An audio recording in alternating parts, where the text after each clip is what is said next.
Greetings! Welcome back to Pink Oddbird. Today I'm here with my design team project for Calico Collage using her kit called Garden Fresh.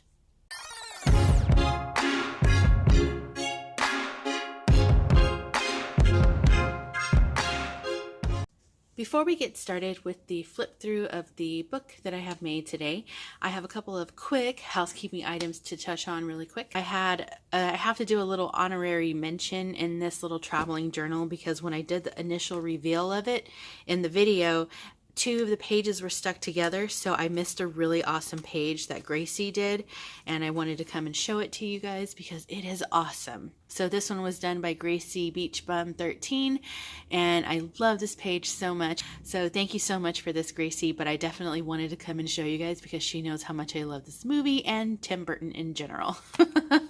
This is the book that I have made using the kit from Calico Collage called Garden Fresh. She let us pick the kit that we wanted to use this month, and this kit really spoke to me, and I've been wanting to make a garden-ish sort of journal for a while now, and so this was my chance, and the images in this kit are so beautiful. On the cover, well, let me explain this to you a little bit.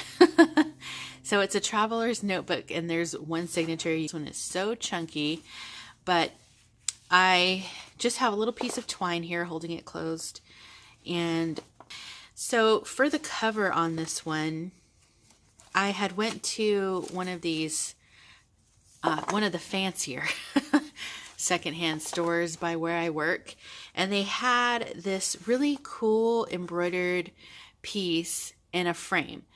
And what I did with that was I went ahead, I saw this and I was like, oh, these strawberries are so cool. I want to use this for my cover of the Garden Fresh book. So I bought the frame, I brought it home, and I decided to go ahead and tear out this piece, which was inside of the frame, and I just cut that out. And then what I did was I went back and rewatched my tutorial on how to make book cloth because I kind of haven't done that for a while. So I'll link it below if anybody is interested in knowing the process for that. The beige, I should say, the beige part of the fabric is really thin, and the part where the yarn embroidery is, obviously there's knots and such behind it. So I wanted to make sure all of that stuff was going to stay secure. So I went in and did the heat bond process and made it book cloth so that it was more sturdy. So this is the final result of what I had. As you can see, it's on here, it's secure, and none of these pieces of yarn are going to be coming out of this cover anytime soon. The other thing that I did was the piece that I had cut out of the frame wasn't long enough for the book, so I took two pieces of fabric here and just made, you know, edges for the book cover. So I love that so much, and as you can see, it's so pretty. When you open it up, you get that full visual, and it's so pretty. Let's go ahead and take a look. On the inside cover, I found this really pretty purple-ish and gold fabric with some fruits on it, so I thought that would be really fitting. But as you can see, I love the images in this. It's so cute. In the front, I made these little pieces, and all of these little pieces like this come with the kit, and they reminded me of like back in the day when you used to put all these magnets and vegetables and letters and stuff like that on your refrigerator. So what I did was I just backed these with that same fabric from the cover, and then inside of here is a little magnet. And so I thought it would be kind of cute to just have the magnet in here. Obviously on the other side there's another one. That's how they attach. This side attaches with this side, and then the recipe cards that Norella sent are add-ons for this kit, and they can be very complimentary to your garden or recipe book, anything like that. But I love these little images. I thought it would be cute because even if you wanted to take this out of the book, you can tack a little recipe to your refrigerator after you write it on this card, tack it to the refrigerator, and you have like a little magnet. I moved the camera in a little bit so you can see a little bit better. So one of these little snails comes in there, and I thought that these little recipe, some of them are just plain on the back. I thought they would be cute if you had a recipe or like a meal idea that you wanted to try out with that ingredient, it would be cute to write that on the back of it. I did include some of the home gardening book pages that I had in there, so that was cute. Some tabs on there. I backed the tags that come with the kit with card, so they're more sturdy. There's a book page that I had that was so perfect. Portable garden, and then it has the little garden down there. And this one's talking about carrot baskets. I have these old recipe cards in my stash. There's going to be 4 of these. This one is for cheese and olives hors d'oeuvres.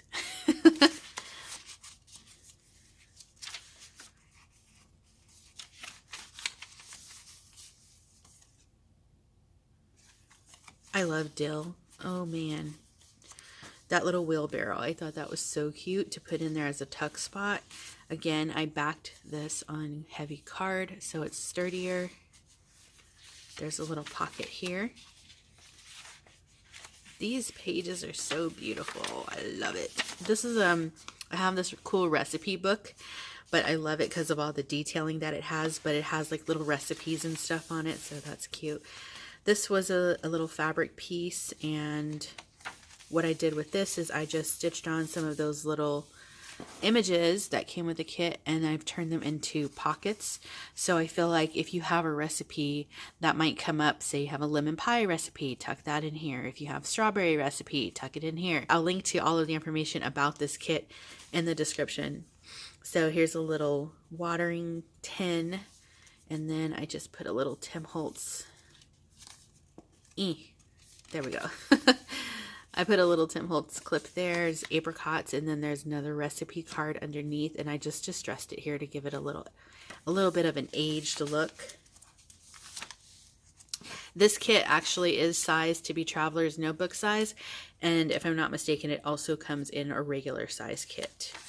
So here, a little stationery that I had, and I thought it was perfect because it has little berries on there, and then the paper has a little berries and little pear to match.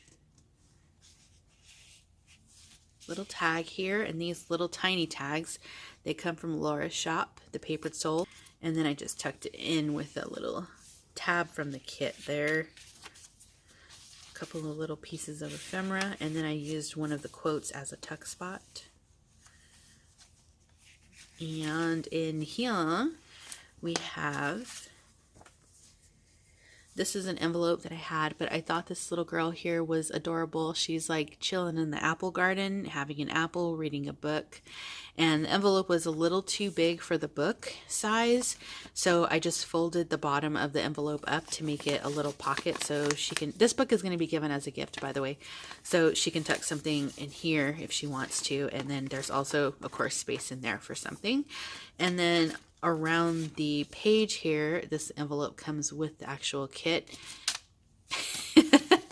And then inside there's a couple of these little cute journaling cards, one with the ladybug and one with the snail.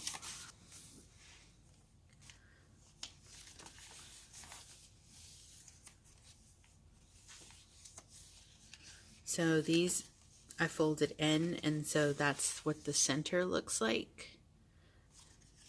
And then I have a little jar here, and I just stamped random letters. I used distress stains on this little wooden piece, and to give it like a little bit of color that would match what's in the kit here. And then I stamped it with random letters to make it kind of like alphabet soup in a jar. And then on the other side, I stamped out Good Eats. And obviously that's a little nod to my most favorite chef ever in the entire world, who is Alton Brown. All right.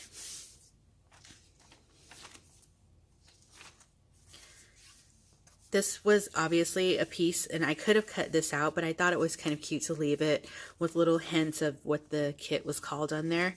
And then here's another page, but look at all the detail in here. It just gives it such a, like, we used to have a garden when I was a kid, and the garden had like peas and tomatoes, and we used to have to go to our neighbor's house and like shuck corn.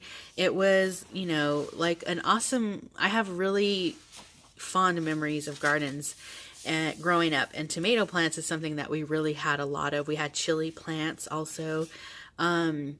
So, you know, I just love the vibes and the feel of this. So I think maybe that's probably kind of why it was really speaking to me so much. There's another one of those vintage recipe cards. Bean Salad Supreme. And then this little grid baggie comes from Laura at the Papered Soul. And then I just used one of the kit pieces to make another pocket to hold this little label. There's another tuck spot here. 2 more pockets on the other side of that fabric. Some more. This one looks like a 4th of July recipe page. Happy Birthday America, Parmesan herb and onion cheese bread. But as you can see, this fabric was cute. It had like little beans and stuff on there.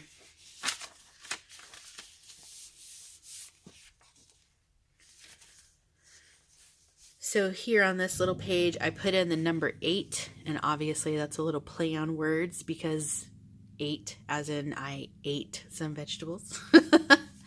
So I put the number 8 in there.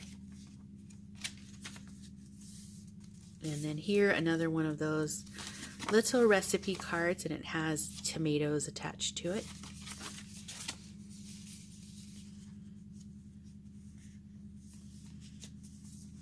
Here, this was hard for me because I love these little postcards. So this one has like a bunch of different apples on it, and then on the back, obviously, it's like the postcard. So there's journaling space. Here, another tag, and this one I've just made a large pocket on the back side of it. So in this clip, we have a little, it's a thank you card, but look at how cute that is. It's adorable. Sorry, my book's gonna close here. I have to put something here so it'll stay open. But look at how cute this is. I thought that was the most adorable thing ever. And then it's just blank on the inside, and it's kind of tinted sort of pinkish, but I thought that was so cute. I love this little card. And here, another tuck spot. And this was a cutoff from one of the pages, so I just made it into a little journaling card, but super cute, as you can see. And then on this tag, what I did was I made it, well, there's 2 of those little tags in the top. There's 2 little images from the kit, and then there's 2 more down here. So I've made it into pockets, but I just cut the image up from one of the cutoffs of one of the pages, and I turned them into 3 little pockets. So just divided the image up that way. I thought that was kind of cute. There's another, this one is for oatmeal cookies. I like oatmeal cookies. Do you like oatmeal cookies? Some people are finicky on those. I like them though. And then here is a card, and on the back is a recipe. This one is for grape parfait, and it has like the whole recipe. I tried to get it on there as much as I could because the card was a little bit too long for the book, and then it's just plain on the inside. But I love all these herbs here. There's the other page with the 2 magnets holding on the recipe card. So here's the back side. There's my stamp, and that is the end. So I love this book so much, and I hope that the recipient loves it as much as I do. And I love this kit, and I hope you guys have enjoyed this little flip with me. Thanks to everyone who entered into the giveaway. I was literally cracking up reading your guys' comments about fussy cutting. That was hilarious to me. And also, congratulations to the winners. So, yeah, I think that's going to be it for today. I can't think of anything else, but if I do, I'll leave a comment somewhere down below. And that is going to wrap it up for me for now. Be sure to stay tuned because you never know what direction this odd flock of ours is heading into. And until next time, Toodaloo.